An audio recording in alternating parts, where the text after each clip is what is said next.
75वीं वर्ष के अंतर्गत आजादी का अमृत महोत्सव पर ठाकुर जगदेव चंद स्मृति शोध संस्थान नेरी संस्थान में 2 दिवसीय राष्ट्रीय परिसंवाद का शुभारंभ शनिवार को हुआ। शुभारंभ समारोह में हिमाचल प्रदेश के राज्यपाल राजेंद्र विश्वनाथ आर्लेकर मुख्य अतिथि के रूप में उपस्थित रहे। उन्होंने विधिवत रूप से परिसंवाद का शुभारंभ किया। इसके साथ ही राज्यपाल ने यहां पर स्मृति शोध संस्थान की तरफ से लगाई गई प्रदर्शनी का भी अवलोकन किया। उन्होंने ठाकुर जगदेव चंद संग्रहालय में उनसे जुड़ी हुई वस्तुओं को भी देखा। परिसंवाद के दौरान ही 3 पुस्तकों का विमोचन भी किया गया। राज्यपाल राजेंद्र विश्वनाथ आर्लेकर ने कहा, देश का इतिहास पिछले कई सालों से ठीक ढंग से प्रस्तुत नहीं किया गया है। उन्होंने कहा कि इस परिसंवाद में देश भर से इतिहासकार और शोधार्थी इस पर आकर यहाँ चर्चा कर रहे हैं। सभी इतिहासकार और शोधार्थी अपने रिसर्च पेपर यहाँ पर प्रस्तुत करेंगे। परिसंवाद के निष्कर्ष के बाद देश को असली इतिहास के बारे में जानकारी प्राप्त होगी। उन्होंने आने वाली पीढ़ी के लिए प्रेरणादायक बताया।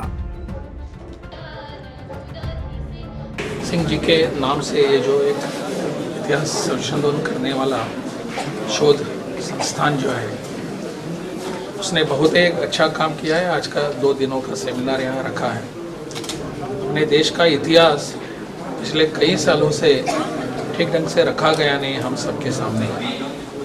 ये सबके मन में एक दुखद ऐसी बात हमेशा रहती थी और इसमें इसको ठीक ढंग से विचार सब विचारक यहाँ इकट्ठा आकर इस पर चर्चा कर रहे हैं आज से। और वो उसने अपने अपने पेपर्स रखेंगे, अपने अपना विचार रखेंगे और मुझे लगता है इससे कुछ ठीक ढंग से बाहर आएगा कि जो अपना असली इतिहास है इस देश का, वो इतिहास सबके सामने आने के लिए इनको और बाकी सब लोगों के लिए भी प्रेरणा मिलेगी।